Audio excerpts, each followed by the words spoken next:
नमस्कार मित्रांनो, 7/12 नाव नसलेल्या शेतकऱ्यांच्या नोंदी तयार करा, महसूल मंत्री चंद्रशेखर बावनकुळे यांनी आदेश दिले आहेत.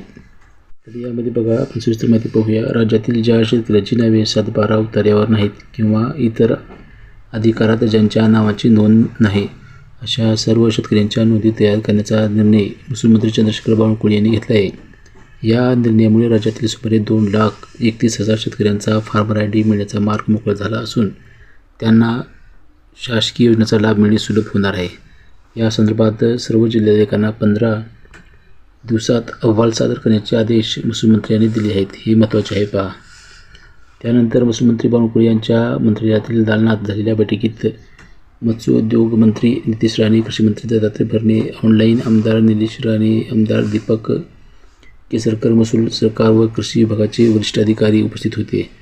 राज्यामध्ये 2,31,000 शेतकऱ्यांचा फार्मर ID तयार होत नसल्याची बाब समोर आली आहे. मयत शेतकरी त्यामध्ये असेल. वडिलांची नावे जमीन असून मुलांची नाव अद्याप 7/12 लागले नाही. शेतकऱ्यांना देण्यात आलेल्या कबुलायतदार जागावर सरकारचे नाव लावण्यात आले आहे. अशा विविध कारणांनी प्रत्यक्ष शेती करीत असलेल्या अशा शेतकऱ्यांना पीक कर्ज मिळत नाही. तसेच घेतलेल्या कर्जमाफीचा लाभ मिळत नाही. सिंधुदुर्ग जिल्ह्यातील 1,207 शेतकऱ्यांचे फार्मर ID अद्याप मिळाले नाहीत. या अनुषंगाने या बैठकीत चर्चा करण्यात आलेली आहे.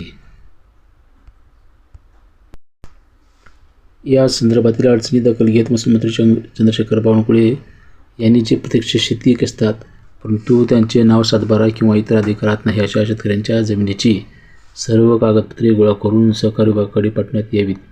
यासाठी एक स्वतंत्र फॉर्मॅट तयार करून सर्व जिल्हाधिकाऱ्यांना 15 दिवसात अहवाल मागविण्यात यावा, असे निर्देश जमावबंदी आयुक्तांना दिले. लवकरच जिल्हाधिकाऱ्यांची बैठक घेऊन याबाबतचे आदेश निर्गमित करण्यात येणार आहेत. कृषी मंत्री दत्तात्रय भरणे यांनी राज्यातील सर्व शेतकऱ्यांचा अचूक डेटा तयार करून त्यांना अधिकृत यादीवर आणले जाईल. जे खऱ्या अर्थाने शेतकरी आहेत मात्र तांत्रिक अडचणीमुळे त्यांना कर्जमाफी मिळाली नाही, अशा सर्व शेतकऱ्यांना कर्जमाफीचा लाभ मिळवून देण्यासाठी राज्यस्तरावर विशेष प्रयत्न केले जातील, असे यावेळी सांगितले.